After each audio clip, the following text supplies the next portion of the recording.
ang corollary mga ano to is yung maskara, pati yung not the yung official, then the mask, ang ating gustong tanggalin, lalo na sa karamihan, is that define the wearing of the mask cumbersome. So maybe it limits the range of sight of people working where the eyes is plays an important ingredient in their work. So maraming nagrereklamo. Ang decision ko is okay, tanggalin na ninyo yung mask, yung shield. Pwede na ninyong you dispense with the shield but not the mask. Yung mask will forever remain, and it will be part of our day-to-day part of what the safety measure. Kasi matagal pa itong virus na nasa hangin lang. So ang nandito ngayon,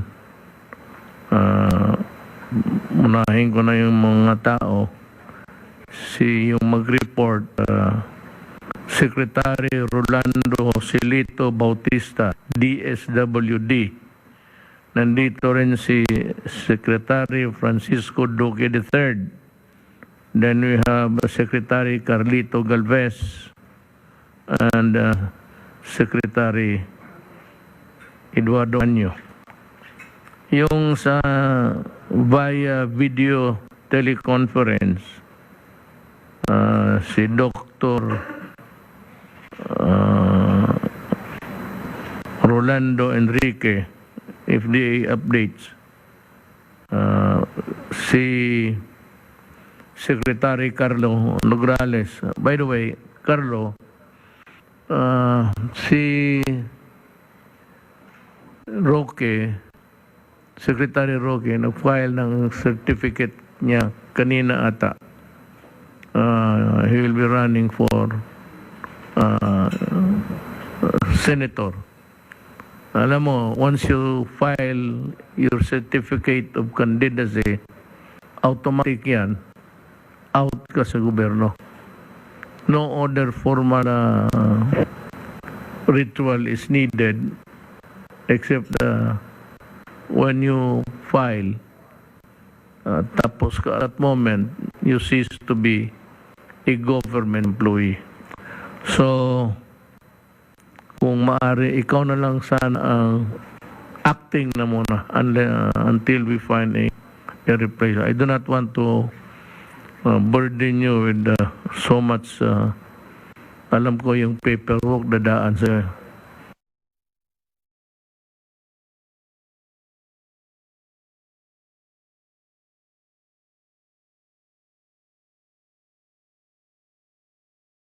that we cannot expect everybody to agree with us, to make it short.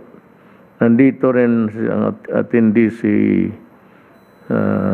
of course si ES and si Senator Bongo, chairperson.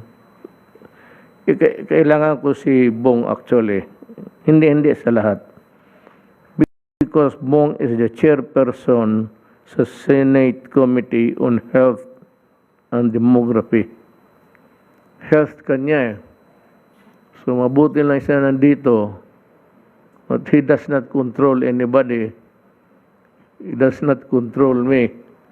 He is here to do his duty. Na may matanungan kaya tayo kaagad. So yan. At ako, may binigyan ako trabaho. I cannot I am not I, I'm not articulate sa Tagalog. Hindi rin maintindihan ang lahat kung magbisaya ako. So basahin ko na lang ang report. I could mag-glance ako. I can talk extemporaneous dito, pero ang problema nga, hampered ako sa facility ng communication. Especially Tagalog. Marunong ako, pero konti lang. Conversational. So, I start by saying, good evening to all. And parang nakita ko na maganda ang dadating ng mga araw. Sana maawa ang Diyos, patuloy-tuloy ito. At mabuksan natin ang ekonomiya and all the businesses will be opened so that people can really work again and improve the economic picture of the country. Last Tuesday, November 10, I inaugurated the new PSG Station Hospital. It houses modern medical facilities and equipment, including multi-place hyperbaric oxygen treatment that can treat multiple patients at the same time. Para maintindihan lang ninyo itong hyperbaric, to my understanding, this is a high-pressure chamber. Para ito yung mga divers na nagkakaroon ng ito yung mabilis yung akyat nila. Hindi yung there's one word for it. Bends, yeah. Sabi ba niya, kasi alam ng mga fisherman yan, na kung sa loob ka, hindi ka mag-akyat na, kung malalim na, mauna talaga yung ano mo minsan, magsunod ka sa bubbles mo, hindi mo ubertikan kasi dahan-dahan kasi pag biglain mo, pag abot sa taas, para kang you can die. Itong hyperbaric also is, yun ang isang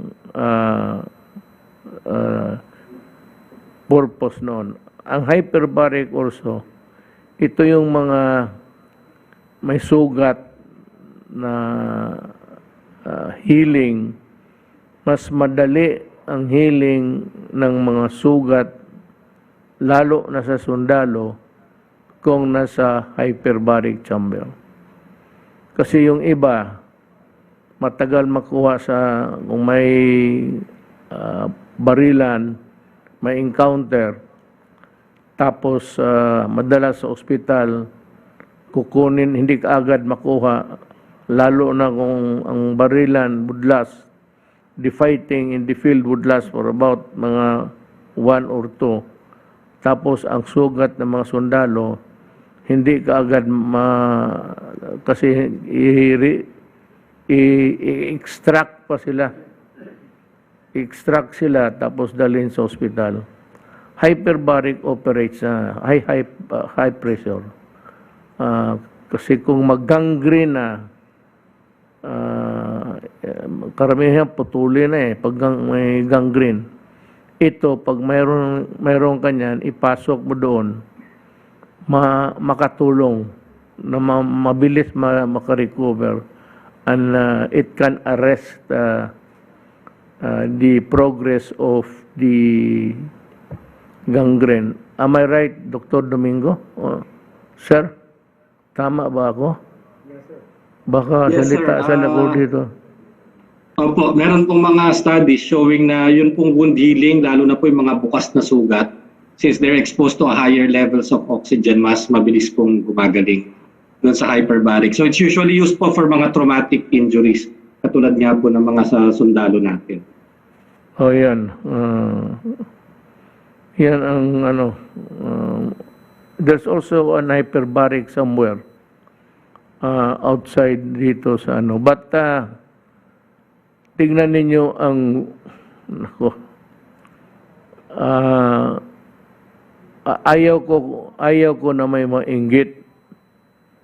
Pero ang itong station hospital ng Presidential Security Group, tingnan ninyo, may clip. Run the clip. What began in the 1970s as the Presidential Guard's medical dispensary has evolved over 5 decades to become the newly constructed PSG Station Hospital. Completed in 2021, the hospital is a 9,000 square meter, 1 billion peso facility that aims to provide medical security to the Presidential Security Group and their dependents. The Presidential Security Group is a primary agency of the Armed Forces of the Philippines that provides close-in security and escort to the President and the Vice President of the Philippines, their immediate families, former presidents of the Philippines, as well as visiting heads of state. Cognizant of their significant role, a dedicated hospital has been established for the health and welfare of the PSG and their family members. The funding and construction of the new PSG Station Hospital is part of the long-term initiative of Melco Resorts Philippines Foundation Corporation for its healthcare programs. Melco Resorts Philippines Foundation is the charitable arm of the luxury integrated resort City of Dreams, Manila.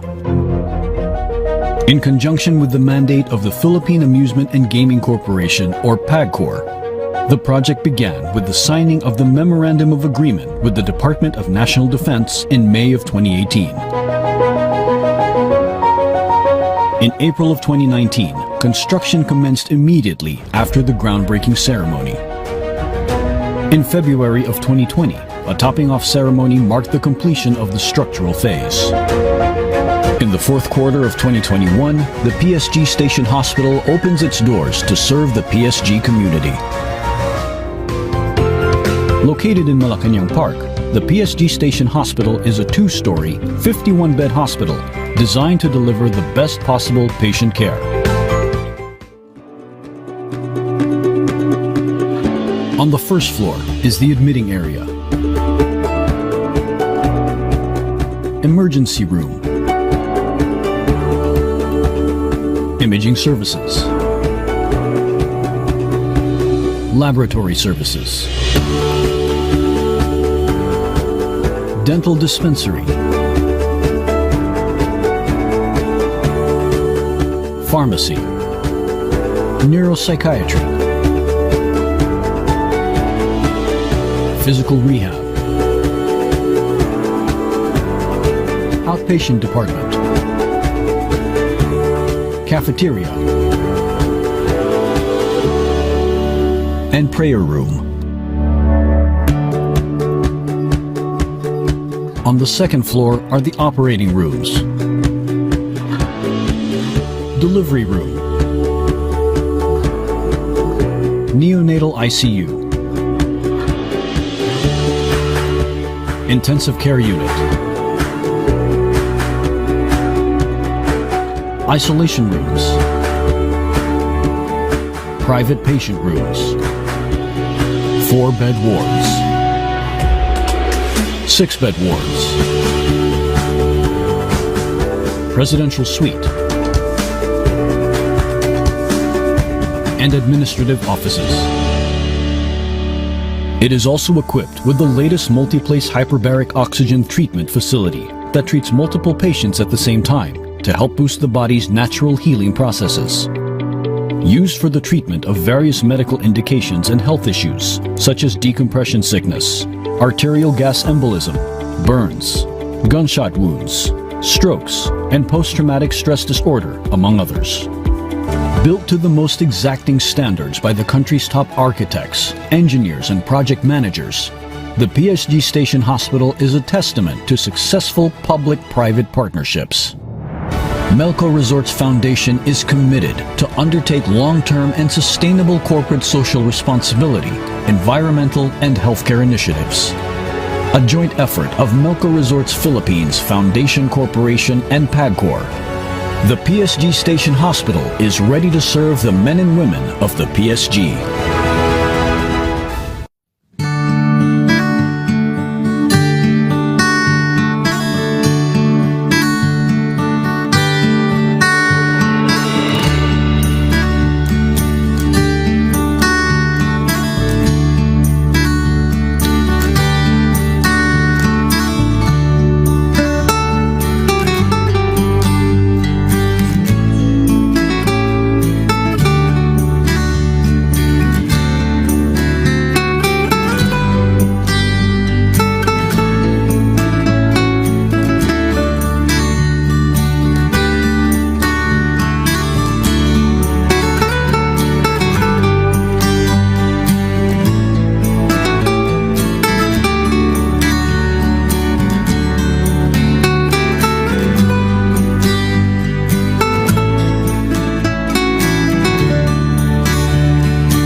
Men and women of the PSG.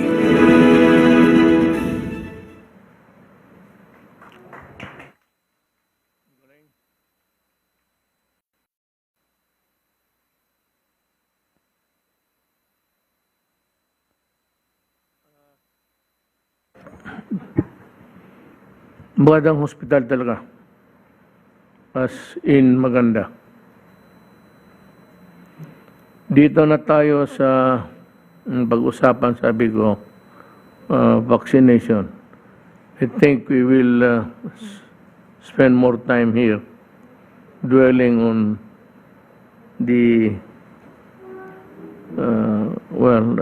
number of jobs, and on November 11, we achieved a record high of almost 1.24 million jobs administered in a single day. 1.24 na injection isang araw. This is a new milestone in our national vaccination campaign. In just 3 days, from November 10 to 12, we administered more than 3 million doses. As of today, we would have already hit more than 70 million jobs. This really shows that our vaccination effort is accelerating, but we must push this even more and reach our goal faster. The National Capital Region has already inoculated 100% of its target population with at least one dose as of November 9. Napakaganda ng larawan natin ngayon sa awa ng Diyos. As we continue to reopen more establishments and allow more mobility to help our economic recovery, we still need to be cautious. I saw a recent report whereby a 2-year-old child was tested positive for COVID-19 after visiting a mall. Alam ko kayong mga magulang gustong-gusto ninyong ipasyal ang mga anak ninyo after staying for so long inside your home due to lockdowns. Pero isipin ninyo kung maliliit pa ang mga anak ninyo at hindi pa bakunado, do not expose them to the virus or virus. Wala pa silang depensa. They have no defense mechanism in their system ng body sa COVID-19.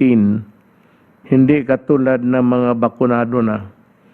On this note, I am calling all local government units to consider passing ordinances for age restriction among minors who can be allowed to go to the malls.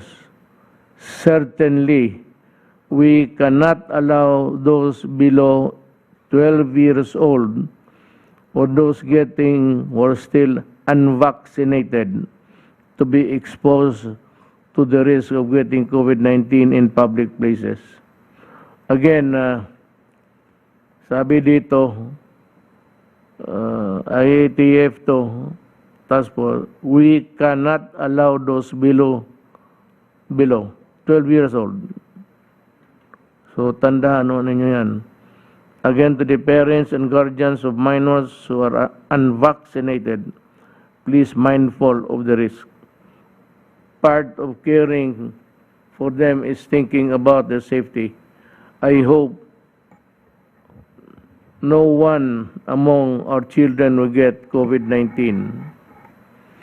Sa ano naman, ekonomiya natin, Bloomberg reported recently that the Philippines' gross domestic product, or GDP, grew by more than 7% in the third quarter of 2021. No, napakaganda naman ng biyaya ng Diyos ito. The growth was due to strong household consumption during this pandemic, and our economy can soon return to its pre-pandemic performance. This is truly a good and welcome news because it affirms that our strategies are correct in balancing health and economy. Reminders, even if we are able to control the virus and grow our economy, much remains to be done. The virus is still here and continues to be a threat to our people and nation. Kaya pagpatuloy po natin ang mask, hugas, iwas, bakuna pa rin ang importante sa proteksyon. I hope that everybody would take this advice para malayo sa disgrasya. Yung ulitin ko para wala nang yung face shield, na yan, pwede na ninyong hindi gamitin except dito sa mga lugar na alert 5, alert 5 na mga delikado, ospital, mga laboratory, it's still it's still a must be used where the shield. Yung alert 5, alam niyo ng ospital lahat ng establishment, you know what is alert 5. So hindi ko na tagalan.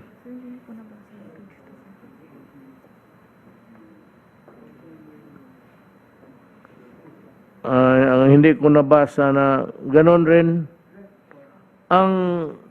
The long and short of what I'm really talking about is, kasi binabasa ko ganon na lang. Pababa na ang COVID at yung mga positivity rate mababa na rin, ang lahat bumababa na.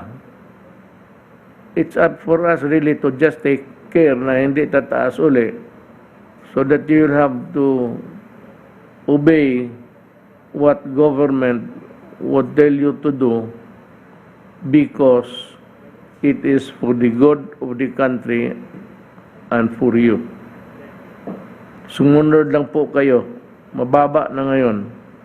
Kita mo, we are allowing everybody to go out except children who cannot be mixed in a crowded places because wala pa silang depensa sa katawan. Hindi pa naman sila pwedeng mabakunahan. Tapos dalhin ninyo doon sa may mag-atching, mag-ubo, lahat yan. The virus is still in the air. So I hope that would really heed the warning of, hindi ito akin, warning ito ng mga experts, mga doktor. Wala kami pakialam, wala akong alam dyan. Ang alam ko, yung sinasabi sa akin ni Secretary Doge, ni Dr. Domingo, ayan, susunod-sunod lang ako dyan. Wala talaga akong alam. Pero what I know is that if we follow, there is really a resulting good that would happen. Kita mo yung mga vaccination natin, sumunod kayo. So, mahina ang transmission kasi wala na. Puro may depensa na yung katawan. So, nagkaroon tayo ng improvement, and even the economy nag-improve despite of the pandemic. So, yan ang tandaan ho ninyo.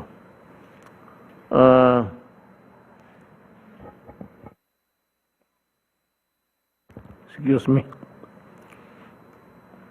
The first to make a report. Alam mo, ganito ulit. This program is geared towards information. Information lang ito. For the people to know saan ang pera ninyo. Huwag kayong maniwala dyan sa corruption. Yung mga tao sa labas na hindi nagbayad ng buwis, wala na tayong pakialam dyan. Ang atin is, we ask for a little of courtesy lang naman ang hiningi ko dyan. For Congress, alam ninyo may trabaho si Duque, alam ninyo may trabaho si Galvez. Pag tinawag ninyo, advise them and set a definite time for them to be grilled, if at all, by your committee. Bigyan mo naman ng respeto na sa umaga and stick to it because they go there. Tapos pagdating doon, buong araw, nakaupo lang doon. Alam mo, may dumadating na bakuna dyan. Tatakbo na naman si Secretary Duque doon sa airport. Secretary Galvez has to be there. Just even to thank the donors or the countries who have really helped us by providing the bakuna in sufficient number. Medyo okay na tayo sa supply. We're good. Pero hindi pa sapat talaga na. Pero meron na tayo. And if I can have the cooperation of all Filipinos, medyo tagaganda talaga ang takbo ng ating bayan. And hopefully by Christmas, there will be a at least we target the minimal kung meron man sa spread ng virus dito sa ating bayan. Yun ho ang ating pag-usapan ngayon. Pera ng bayan. Secretary Rolando Bautista will DSWD. Yung trabaho niya. Pangulong Mayor Rodrigo Duterte, Executive Secretary Bingbong Medialdea, Senator Bongo, mga kapwa ko kasama sa gabinete, magandang gabi po sa inyong lahat. Salamat po sa pagkatataong may ulat ang mga naging tagumpay ng mga pangunahing programa ng DSWD mula noong 2016 hanggang ngayon. Ang lahat ng ito ay bunga ng ating pagsisikap na magampanan ang mandatong protektahan at iangat ang antas ng kabuhayan ng mamayang Pilipino alinsunod sa sama-samang ambisyon nating makamit ang matatag, maginhawa at panatag na buhay. Simula ng ilatag ng Pangulo ang 0 to 10 point socio-economic agenda. Nakikita po natin na may dalawang area kung saan malaki ang ambag ng DSWD sa pagpapayabong ng social protection programs upang protektahan ang mga mahihirap laban sa mga instability at economic shocks at pagsuporta sa mga programang pangkapayapaan at kaayusan. Kaya naman ang DSWD ay nagsulong at nagpaigting ng mga proyekto at programang susuporta sa mga inisyatibo ng ating Pangulo. Unang-una na rito, ang Pantawid Pamilyang Pilipino Program o mas kilala bilang 4Ps. Sa ilalim ng pamumuno ng ating Pangulo, na isabatas ang 4Ps na kinikilalang pangunahing poverty reduction strategy ng bansa. Bukod sa pagiging human capital investment ito at ang Magna Carta of the Poor. Tumaas ang pondo ng programa mula sa 62 bilyong pisong pondo noong 2016 sa mahigit na 106 bilyong piso ngayong taon. Sa direktiba ng Pangulong Duterte, nabigyan na dagdag na rice subsidy at grants ang mahigit na 4 na milyong household beneficiary ng 4Ps para maitawid ang kanilang pang-araw-araw na pangangailangang pagkain, edukasyon at kalusugan. Sa sona ng Pangulo noong taong 2016, ang bawat benepisyaryo ng 4Ps ay hinikayat na maging independent at self-reliant para makatayo sa kanilang sariling mga paa. Dahil dito, mahigit na 32,000 benepisyaryo ng 4Ps ang nakapagtapos ng high school at kolehiyo ng may mataas na karangalan at pagkilala. Naging daan ang mga pagtatagumpay nilang ito para maiangat ang antas ng kanilang pamumuhay tungo sa pagtatapos ng kanilang pagiging benepisyaryo. Sa kasalukuyan, mahigit na 838,000 households ang may tuturing na self-sufficient at mahigit na 51,000 na mga benepisyaryo ang graduate na sa programa. Ito ay katibayan ng mga benepisyaryo ng 4Ps ay nakatayo na sa kanilang sariling mga paa, bitbit ang mga kaalaman mula sa family development sessions. Bahagi din ng inisyatibo ng kagawaran ang pagbibigay at pagsuporta sa kabuhayan ng ating mga kababayan. Sa ilalim ng Sustainable Livelihood Program o SLP, mahigit na 1 milyon household beneficiaries ang matagumpay na nakapagsimula ng negosyo na may kabuang mahigit na 18 bilyong piso. Bilang suporta sa pag-graduate sa program 4Ps, ang SLP ay nakapagbigay ng tulong pangkabuhayan sa higit na 1 milyong pamilya na katumbas ng mahigit na 12 bilyong piso. Samantala, sa loob naman ng 5 taon ay naabot at natulungan na mahigit na 31,000 community sub-projects ng Kalahari Seeds, ang mahigit 9 milyong household sa pamamagitan ng community-driven development approach, katumbas ng mahigit na 34 na bilyong piso. Nakapagmobilisa rin ng halos 2 milyon community volunteers na lumahok sa implementasyon ng mga community sub-projects. Sa ilalim ng pamunuan ng ating Pangulo, lumawak ang pagpapatupad ng Social Pension Program for Indigent Senior Citizens. Next slide, please.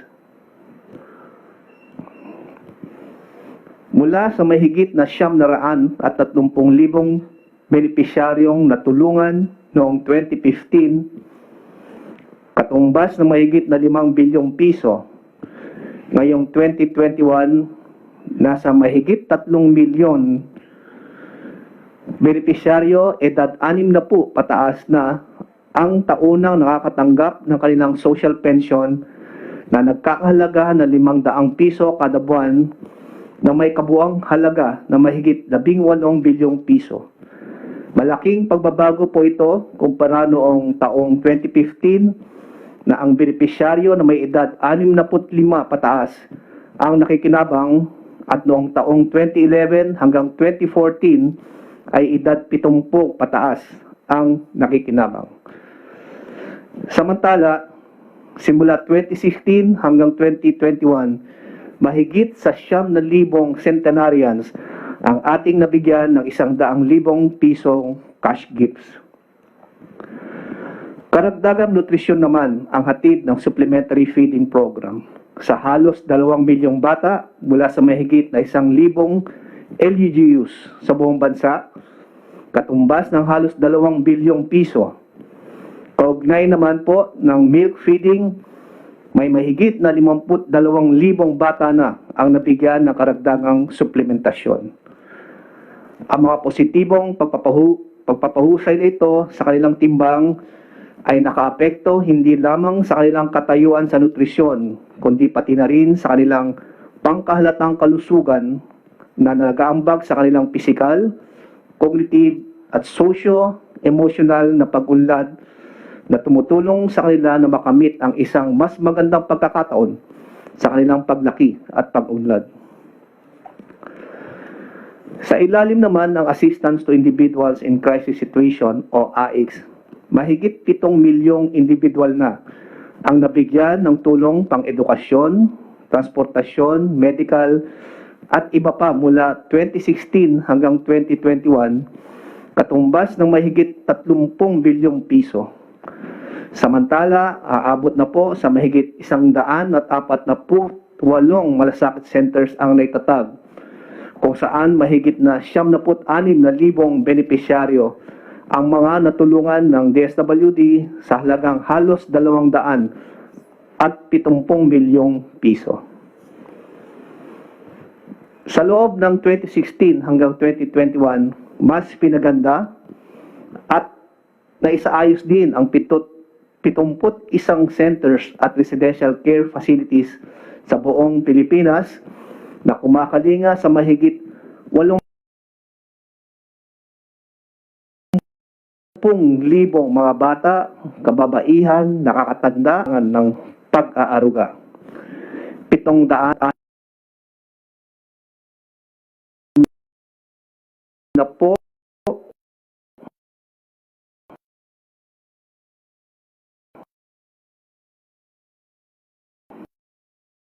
na Social Welfare and Development Agencies o SWADAS ang nagparehistro at nabigyan ng DSWD. So ang maaari silang mag-operate at magpatupad ng mga programa at serbisyo sa kapakanang panglipunan at pagpapaunlad.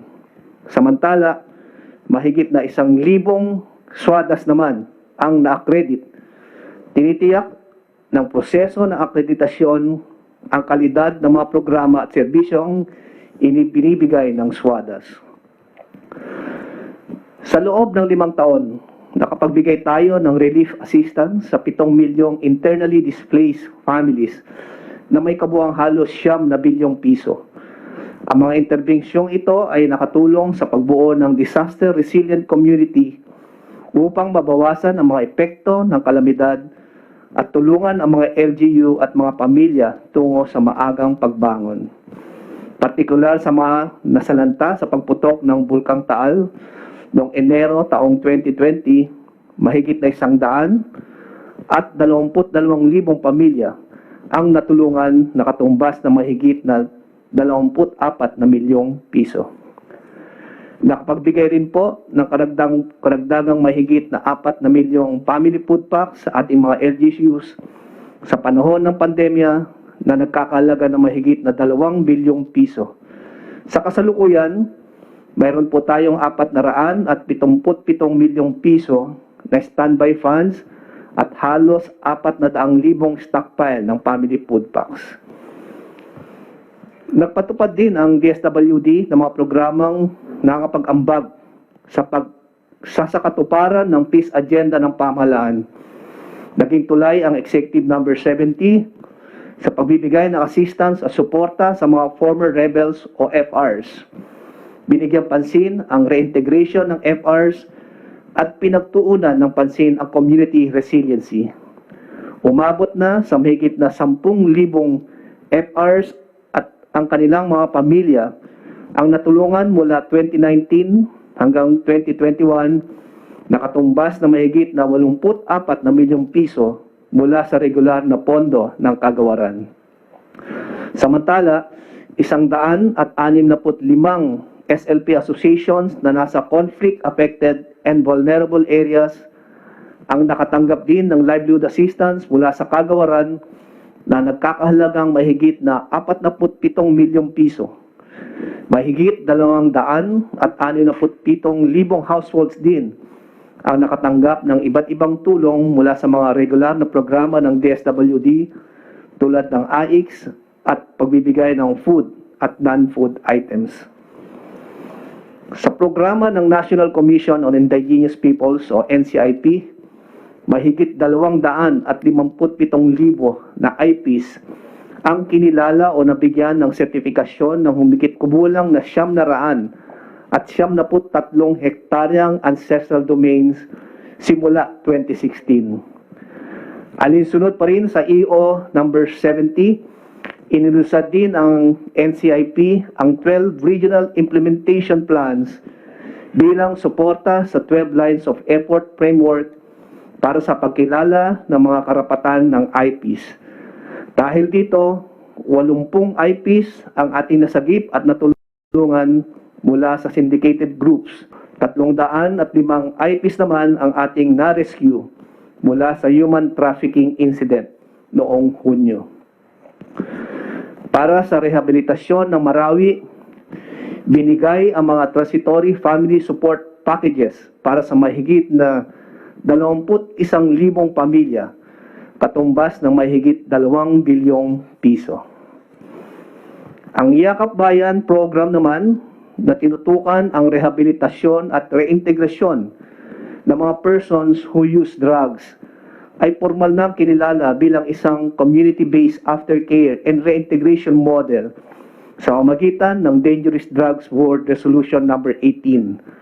Umabot na sa 151 lokal na pamahalaan ang nakiisa at sumusuporta sa layuning tulungang makapagbagong buhay at makabago muli ang mga naging biktima ng droga.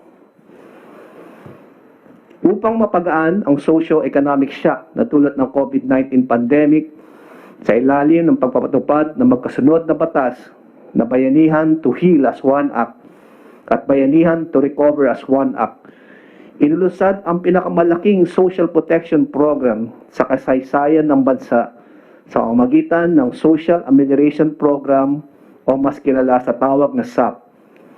Nasa mahigit 23 milyong mga nangangailangan ay binigyan ng emergency subsidy na may halagang 175 bilyong piso. 83,500 sa nabanggit na bilang ng mga benepisyaryo ay nabigyan din ng livelihood assistance grants. Batay sa pagsasaliksik ng Philippine Institute of Development Studies o PIDS, tinataya na maradagdagan ng 4 na milyong Pilipino na mahirap dahil sa paghina ng ekonomiya noong 2020.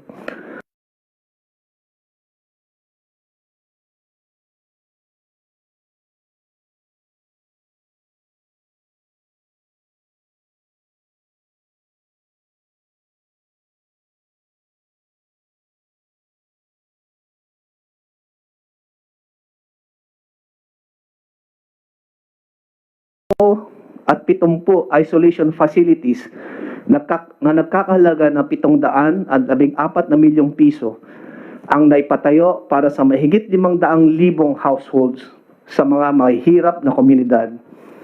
Nagkaroon rin ng information, education, and communication activities kung saan nagkaroon ng pagbibigay ng communication devices katumbas ng 100 at 71 milyong piso at pagsasagawa ng cash for work activities na nagkakahalaga ng mahigit 225 milyong piso. Lahat ng ito ay resulta ng pag-shift sa disaster response operation modality sa panahon ng pandemya. Dito po nagtatapos ang aking presentasyon. Magandang gabi po muli sa ating lahat. Salamat, Secretary Bautista. Next, we would like to hear from Secretary Duque. Magandang gabi po, Mr. President, Senator Bongo, ES Madialdea at mga kasama ko po sa kabinete. Muli ay ako po ay magbabahagi ng maikling ulat ukol po sa ating COVID-19 response. First slide.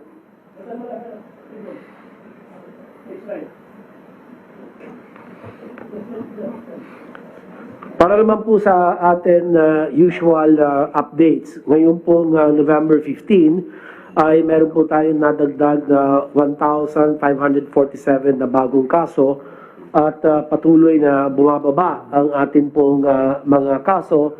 Pagkalahatan sa 2.818 million na po tayo at ang active cases po natin ay bumaba na rin po sa 27,025 cases at katumbas po nito ay 0.96% of all ang cases at sa recoveries po naman natin ay meron na po tayong 2.745 million.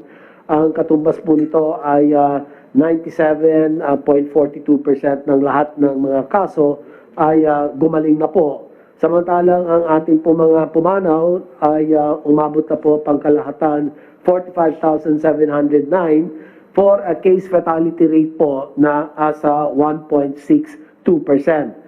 At nakakalungkot po at meron na naman po tayo na idagdag na 128 na mga bilang na pumanaw at ang ating po mga pangunahin na rehiyon na nagkapag-ambag ng mataas na bilang sa ating pong bagong mga kaso.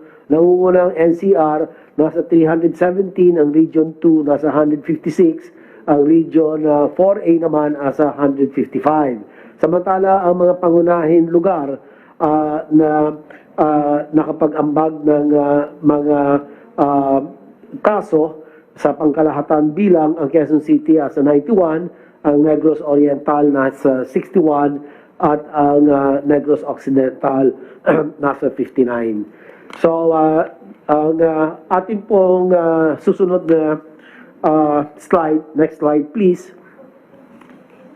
Para naman po, medyo maliit po yata masyado ito. Para hindi makita. Anyway, nakikita naman yung Philippines doon as a dark green shaded area, bandang baba.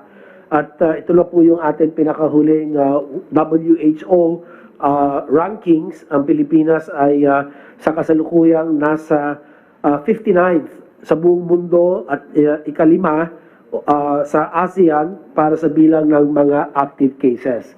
Kaya makikita po natin, ang active cases po ay nasa 28,102.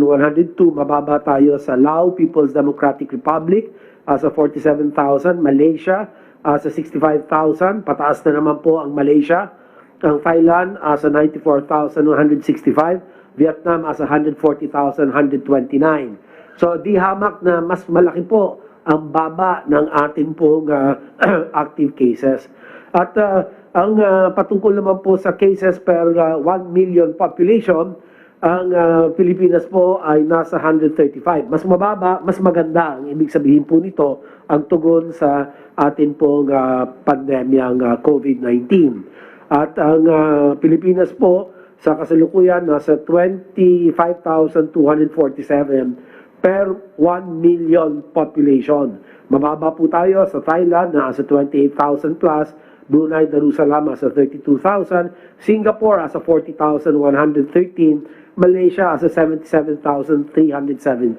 Di hamak na mas mataas ang kanila pong mga kaso per million population. Ulitin ko, ito pong pinapakita nito ay ibig sabihin lang mas malaking ganda ng atin pong tugon o response laban po sa COVID-19 pandemic. At para naman po sa ikatlong panukatan, ito po yung COVID deaths per million population. Nasa 121st po tayo sa buong mundo, mas mababa, mas maganda. Mas mababa po tayo sa Indonesia at Malaysia. Tayo po as 409 deaths per million, samantalang ang Indonesia as 518, at ang Malaysia ay lampas doble ang kanila pong deaths per million na nasa 901. At ang panghuling panukatan naman natin, ito po yung tinatawag na case fatality rate. Sa buong mundo, pang 100 po tayo.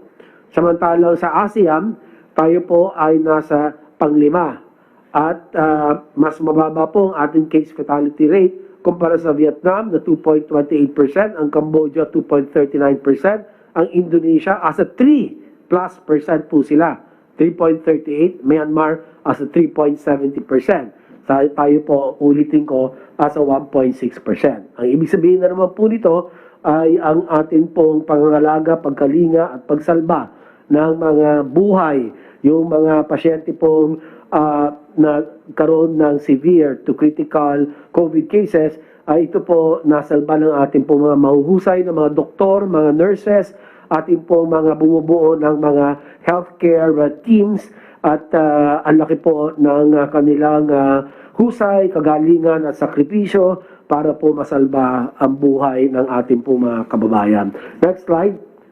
Dito naman po ang atin walang kaduda-dudang ebidensya na bumabagsak na po ang mga kaso. Makita po natin dito ang average daily reported cases bumaba by 13%. Before that, 48%. Prior to that, 14%. Mula no October 19 to October 25 week, tuloy-tuloy na po ang pagbaba. At makita po natin yung pinakamataas po natin doon sa bandang kanan na bar graphs ay from September 6 to 12, umabot po sa 20,946. Ito po yung weekly average daily cases. At yan po yung ating epidemic curve. At sana po ito ay makapagpatuloy para maibaba pa natin ang alert level 2 sa alert level 1 kung tustusan natin itong ganitong trend, Mr. President. So, next slide. Ganun din po, nagpapakita ebidensya ng pagbagsak ng mga kaso.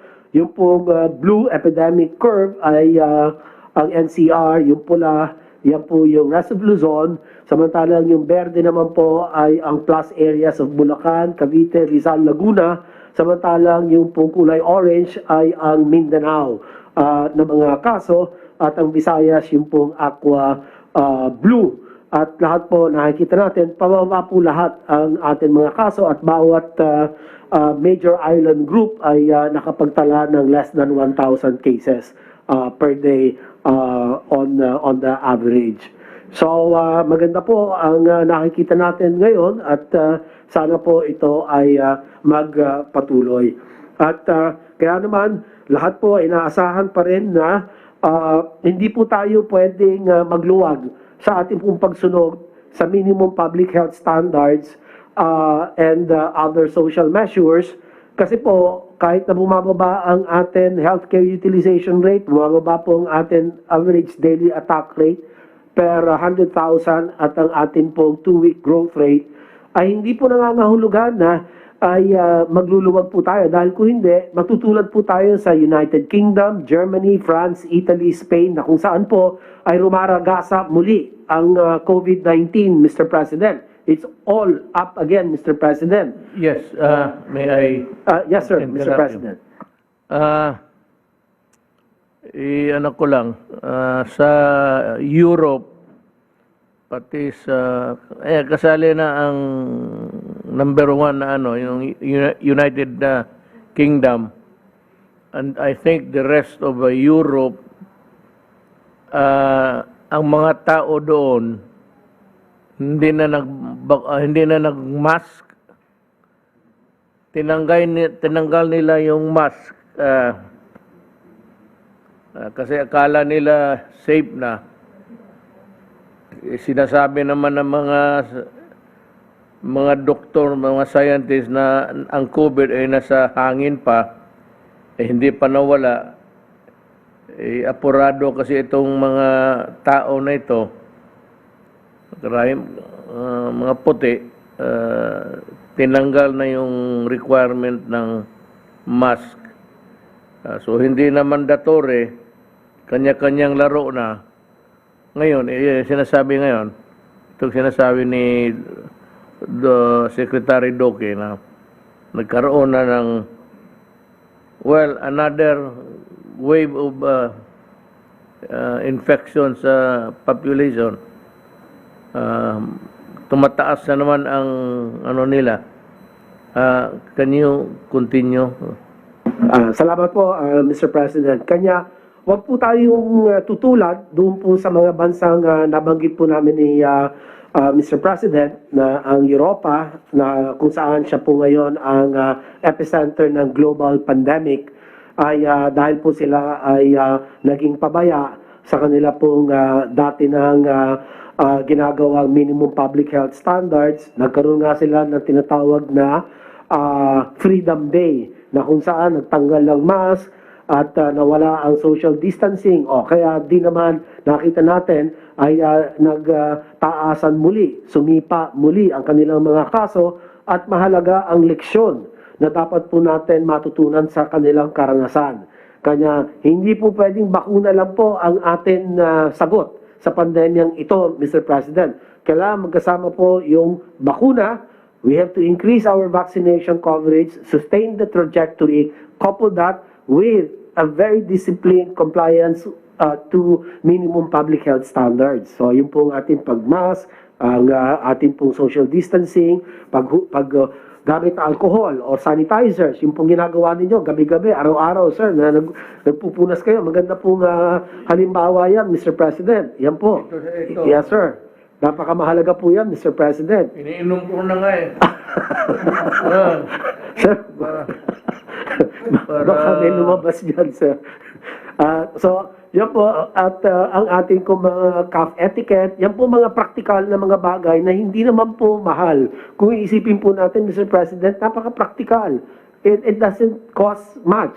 Actually, it's so affordable, and yet, yung kanya pong halaga sa pagprotekta ng ating kalusugan laban sa pandemyang ito ay napaka-mataas po. Kanya, yung pong ating mga health protocols, huwag po natin kakalimutan. Napaka-mahalaga po ito. Next slide. Ito naman po, makikita natin ang national and the NCR nasa low risk. Ulitin ko po, nasa low risk classification na po. Pero ang CAR, ang Cordillera Administrative Region, ay nananatili at moderate risk case classification, pero kampante po tayo na malapit na rin po siyang maging low risk. Ang buong Pilipinas po ay ang kanyang 2-week growth rate nasa negative 55%, samantalang ang kanyang average daily attack rate ay nasa 1.86%. Nasa low risk pareho, kaya doon sa risk classification, halos lahat, 14 ay nasa low risk. Yung 3 sa baba ay mas mababa pa sa low risk, sa minimal risk na lang po. At yun na nga, yung moderate na risk ng CAR, palagi ko hindi magtatagal, magiging low risk na rin po yan. So, ibig po sabihin nito ay talagang gumaganda ang ating COVID-19 situation at sana po matustusan natin ito at patuloy upang maibaba pa natin ang alert levels natin from 2 to 1 at mas malaking bahagi ng ating pong ekonomiya ang pwede po natin mabuksan. At next slide po naman, ang ating healthcare utilization rate, Mr. President, ganun din po. Except for CAR and Region 2 na medyo may kataasan, as of November 3, 60% ang kanyang ICU utilization rate at ang Region 2 nasa 64%, pareho pong nasa moderate risk classification. And the rest are all low risk, Mr. President. No? So maganda rin po ang pinapakita nito bilang panukatan ng ating COVID-19 situation at kung gaano ka-epektibo ba ang ating pong tugon sa pandemyang ito. Ito po ang ebidensya. Nakikita po natin lahat.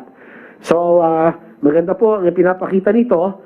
At next slide. Ito naman, dumako naman po tayo sa epidemic curve ng atin pong deaths at makikita natin dito, pababa din po ang naitatalang COVID-19 deaths sa atin pong bansa. Ngayong November, nakapagtala tayo ng 377 deaths or on the average mga 25 na mga pumanaw kada araw. At malayo-malayo po ito noong atin September. Noong September po tayo, yan ang ating pong pinakamataas. Umabot tayo ng 6,174 deaths in the month of September or 206 deaths per day. Ano po? So, ngayon ay bumababa na po tayo. Next slide, ang ating pong vaccination status. Ang total administered doses po natin as 69,713,994. Ang first dose, ito po, yung 41.7 million, dapat po yan as 38 million lang po yan. Naisama po kasi rito yung first dose ng Janssen.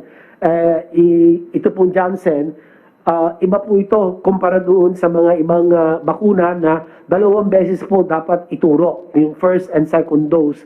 2 dose of the primary series, samantalang ang Janssen, isa lang po. So naisama po ito rito, dapat po andun lang po yan doon sa 31,570,463,000 doses, completed dose, fully vaccinated individuals po yan. No? So dito po makikita natin na ang atin total vaccination sites ay umabot sa 8,439 sa buong Pilipinas at ang atin po naman ang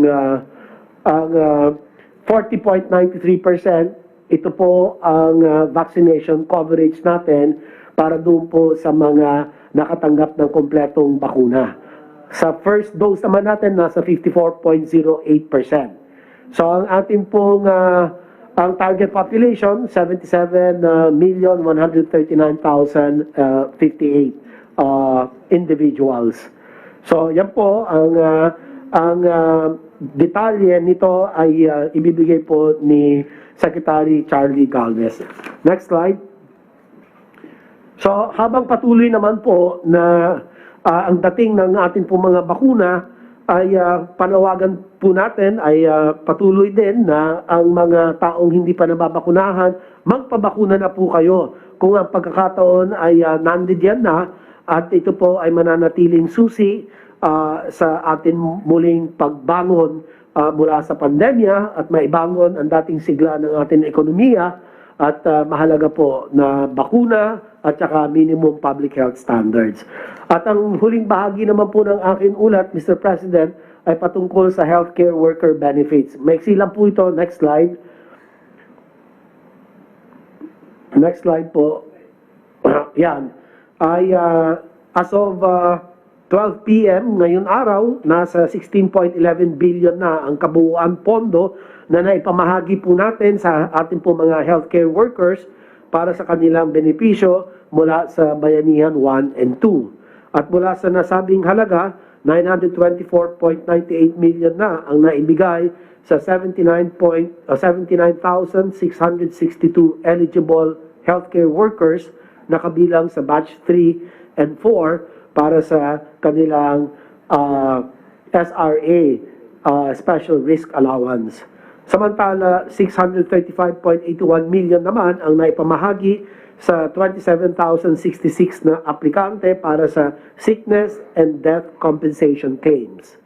Asahan, patuloy na ipapamahagi ng inyo pong DOH ang ating pong ang natitirang pondong nakalaan para sa SRA batches 3 and 4. In summary, Mr. President, next slide. Yan po, nakikita po natin patuloy na pagbaba ng ating mga kaso sa buong bansa at maganda itong indikasyon at atin mahigpit na pagsunod sa minimum public health standards nitong mga natitirang linggo ng 2021 ang magdidikta kung magpapatuloy ang pagbaba ng ating mga kaso o mapapanatili natin ang kasalukuyang level nito. At nananawagan tayo sa publiko na patuloy na sumunod sa MPHS at iwasan ang mga 3Cs activities. Ano po yung 3Cs? Ulitin po natin, ito po yung closed spaces, crowded areas, and close contact settings. At pangalawa, maliban po sa MPHS, pinakamabisang proteksyon ang bakuna. At sa nalalapit na National Vaccination Day, nananawagan kami sa lahat na hindi pa nababakunahan na nasa edad 12 pataas, 12 years and above, na samantalahin ang pagkakataong itong magpabakuna.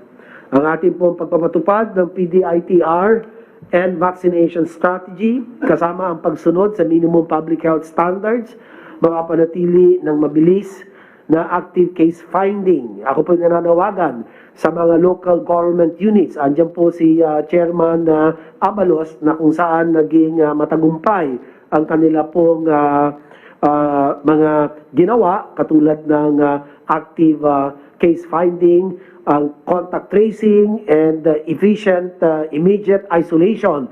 Na ginagabayan po sila ng Department of Interior and Local Government at yung pagbibigay, alat ng COVID-19 beds, ito po lahat ay susi sa matagumpay na COVID-19 response sa pagtatapos ng 2021. Ito rin ang pinakamagandang atin mairirigalo, Mr. President, sa ating po mga healthcare workers na walang sawang tumugon sa mga pangangailangan pangkalusugan ng sambayanang Pilipino sa panahon ng pandemya. Maraming salamat po, Mr. President. Salamat, Secretary Duque. Dito muna tayo kay, bigay ko muna itong time na ito kay Secretary Delfin Lorenzana. May sasabihin lang siya. Magandang gabi, Mr. President, colleagues. Mr. President, bago ko banggitin yung kasabihin ko para tungkol doon sa statement ni General Parladi, pwede po bang magbigay ako ng ulat ng aking trip sa Spain at saka Poland? Sadali lang po, sadali lang. Mr. President, ang una ko bang pinuntahan ng mga ditong nakaraang linggo ay ang Espanya. At doon ay nagipagpulong ako sa Defense Minister. Ako ay nag-attend ng Defense Exhibit kasama ng ibang mga opisyalis ng Armed Forces. Dinala ko rin yung CASA, ito yung aircraft company na gumagawa ng ating tatlong aeroplano, yung C-295 na karagdagan sa ating fleet. Nagkaroon din ako ng wreath laying kung nag-aray ako ng bulaklak sa marker ni Jose Rizal sa Madrid. Nakipagpulong din po ako sa mga Filipino-American community kasama na yung ambassador. Meron po mga hinaing yung mga Filipino-Americans, Filipino-Spaniards doon, Filipino-Spanish Filipinos. Ang isa pong hinaing nila ay hindi po sila OFW, kundi mga dual citizens. Ay yung matagal na quarantine dito pag dumating sila. Gusto nilang umuwi, kaya lang hindi sila makauwi dahil nga dun sa quarantine. Ang sabi ko naman, Magkita lang sila ng ibang mga ilang buwan pa, isang buwan o dalawa, at luluwag na yung ating quarantine. Ang isa pang may nagsabi rin po, Mr. President, na kung pwede yung daw online sabong ay ilimitahan lang yung panahon dahil marami pong nalululong na mga overseas na mga Pilipinos sa online sabong. Doon naman po sa Poland ay nakipagpulong din ako sa Secretary of Defense at of course nakipagpulong din ako sa ating ambassador doon. Dinalaw ko rin yung aircraft aviation company na gumagawa ng ating Black Hawk helicopters. Doon po galing yung ating naunang batch ng Black Hawk. Gagawa pa sila ng 32, yung 32 nating in order sa kanila din po. Nakipag-meeting din po ako sa mga Filipino-American, Filipino, Polish, yung mga Pilipino sa Poland. Kunti lang po, mga 2,000 lang sila doon, pero nakapag-meeting din kami ng siguro mga 25. So, yun po ang aking bisita sa Poland at saka sa Espanya. Ngayon, doon po naman sa statement ni General Parladi, ako po nagulat din kung bakit nadawit yung pangalan ko doon. Ang sabi ko, pagkatapos po na mapakinggan ko yung kanyang interview, ay tinawagan ko siya kung bakit sinasali niya ako sa kanyang political ambition.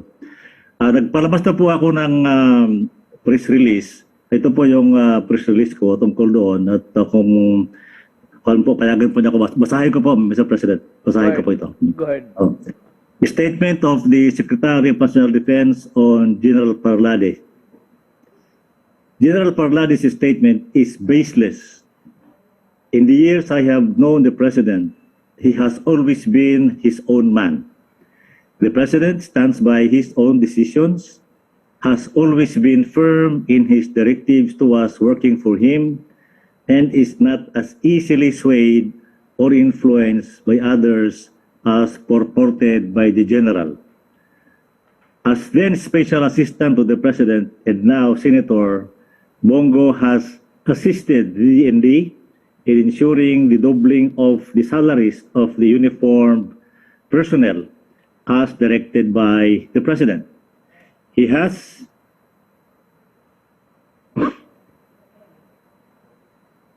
also been consistent in strongly supporting DND in all its programs and modernization efforts. In all these endeavors, Senator Bongo's support to the DND and AFP has not abated. He has always been our main bridge to the President, and I have not known any instance when Senator Bongo acted outside the wishes and decisions of the President.